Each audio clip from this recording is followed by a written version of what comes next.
Hi friends, ఈరోజు మనము fundamental రైట్స్లోని articles ఏవైతే ఉన్నాయో 12 నుంచి 35 వరకు, అందులో మనం ఆర్టికల్ 12 to 15 వరకు డిస్కస్ చేసుకుందాం. ఓకేనా?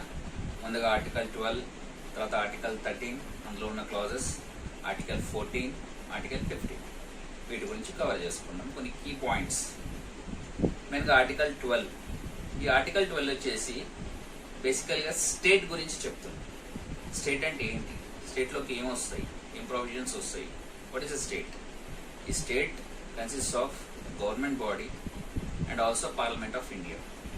Government and also legislation, locals and all the other authorities within the territory of India, and also other things which are under the control of government of India.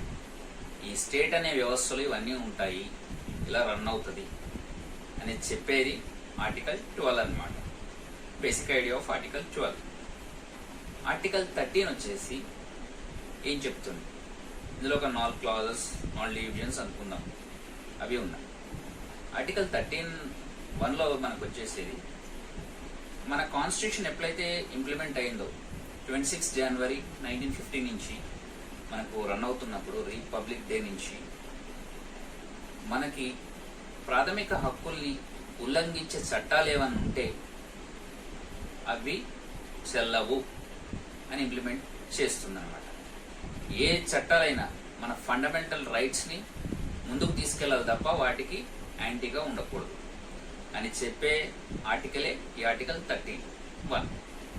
అందులో article 13(2)లో వచ్చేసి మన ఆర్టికల్స్లో కానీ క్లాజెస్లో కానీ వేరే ఏమైనా మన కాన్స్టిట్యూషన్లో ఉన్నవి అవి ఏవి కూడా మన ఫండమెంటల్ రైట్స్కి ఉల్లంఘించేవి ఏమైనా ఉంటాయి, మనకు ఉన్నవి ఏవి ఉన్నా కూడా ఫండమెంటల్ రైట్స్ని మనకు కాపాడాలి, మన ప్రాథమిక హక్కుల్ని. వాటిని ఉల్లంఘించేవి ఏవి ఉన్నా వాటిని కన్సిడర్ చేయొద్దు అని చెప్పేదే ఆర్టికల్ 13(2). అలాగే ఆర్టికల్ 13(3)లో ఏమొస్తాయి? శాసనం అనే పదాన్ని తీసుకున్నాం. అంటే ఇందులో అన్ని కంప్లీట్గా ఇంక్లూడ్స్ ద కల్చర్ ఆల్సో. మనకు ఏదైతే శాసనం చేయబడిందో, ఏదైతే మనకు మొదటి నుంచి ఒక ట్రెడిషన్ రన్ అవుతుందో, ఇవన్నీ కూడా, ఎందుకంటే ఫండమెంటల్ రైట్స్ అంటే బేసిక్ రైట్స్ అవి. మనిషి ఒక స్వేచ్ఛ స్వాతంత్రంతో ఒక హ్యాపీగా మనిషి జీవించే రైట్స్ అవి. ప్రతి ఒక్క పౌరుడికి మస్ట్ అండ్ షుడ్ రైట్స్, అందులో అన్నీ వస్తాయి. ప్రతి ఒక్కరు వాళ్ళ కల్చర్ ట్రెడిషన్ని ఫాలో అయ్యేది కూడా. ఈ శాసనం, దాంట్లో ఉపశాసనం, ఇవన్నీ కూడా ఆర్టికల్ 13(3)లో చెప్పబడ్డాయి. అలాగే ఆర్టికల్ 13(4)లో వచ్చేసి ఏమున్నాయి? ఇప్పుడు మనము laws into force, laws and ఫోర్స్లోకి వచ్చినాయి. అంటే ఏవైతే లాస్ ఫ్రేమ్ చేసావో, అవి ఏవైతే ఇంప్లిమెంట్ అయ్యావో వాటికి నుంచి మాట్లాడేది ఈ ఆర్టికల్ 13(4) అన్నమాట. అయితే ఇక్కడ ఈ ఆర్టికల్ 13(4)లో వచ్చేసి మనం ఒక ముఖ్య గమనిక మనం చూడాలి. ఏంటంటే ఆర్టికల్ 368 పరంగా ఏవైతే అమెండ్మెంట్ జరిగిందో అది ఆర్టికల్ 13(4)లోకి రాదు. అంటే ఈ ఆర్టికల్ 13(4) అనేది ఎప్పుడైతే మన కాన్స్టిట్యూషన్ వచ్చిందో అప్పుడు లేదనమాట. మనం ఇందాక చెప్పుకున్నట్టు 26 జనవరి 1950 నుంచి మనకు ఎవరైతే కాన్స్టిట్యూషన్ ఇంప్లిమెంటేషన్కి వచ్చిందో అప్పుడు ఈ ఆర్టికల్ 13(4) అని లేదు. మనకు అమెండ్మెంట్ అయిన తర్వాత ఉంది కాబట్టి ఆ టైంలో అమెండ్మెంట్ చేసినప్పుడు వచ్చిన దానికి అంతకుముందు లేదనేది క్లారిటీ ఇచ్చేది ఈ ఆర్టికల్ 13(4) గురించి వచ్చిన ఇంపార్టెన్స్. సో ఇవి మనకు అర్థమైంది. నెక్స్ట్ మనం ఆర్టికల్ 14 గురించి మాట్లాడుతాం. ఈ ఆర్టికల్ 14 వచ్చేసి ఈక్వాలిటీ గురించి చెప్తారు.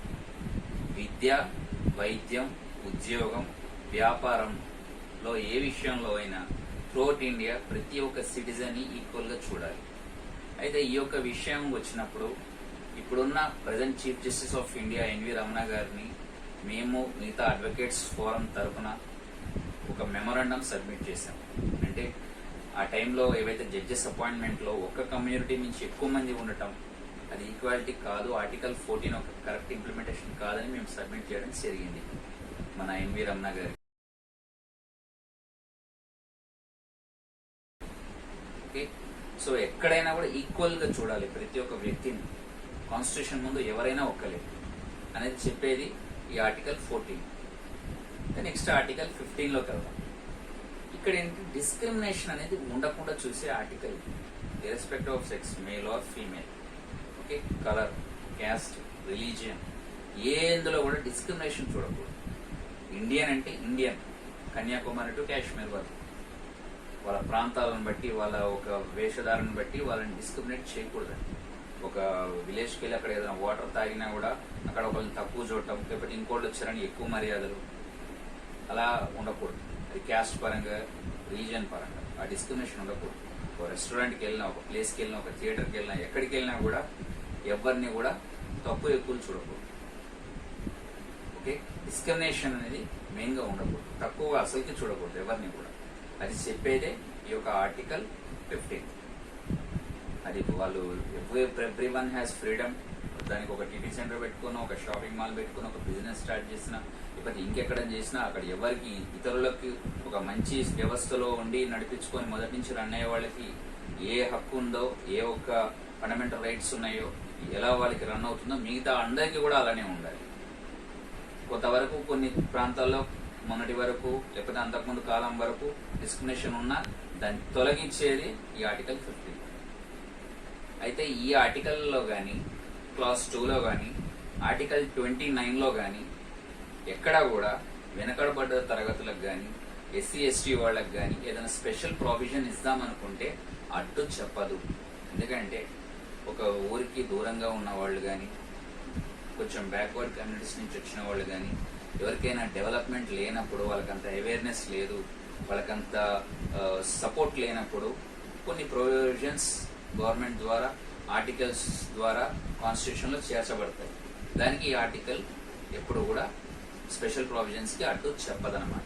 ఎందుకంటే due to some factors they are provided such provisions. So ఇవి basic idea of article 12, 13, 14, 15 of our fundamental rights. Next ఎపిసోడ్స్లో మనం మిగతా ఆర్టికల్స్ గురించి మాట్లాడుకుందాం. మా ప్రామిస్ ఉంది క్షణ టీవీలో 395 ఆర్టికల్స్ మేము కవర్ చేస్తాం ఇండియన్ కాన్స్టిట్యూషన్లో అని చెప్పి. సో మీ సజెషన్స్ మేము ఎప్పుడూ యాక్సెప్ట్ చేసుకుంటాం. అండ్ మా ఈ ప్రోగ్రామ్స్ మీకు నచ్చినట్టయితే మా యూట్యూబ్ ఛానల్ క్షణ టీవీని సబ్స్క్రైబ్ చేసుకోండి. Small things combines to a lot.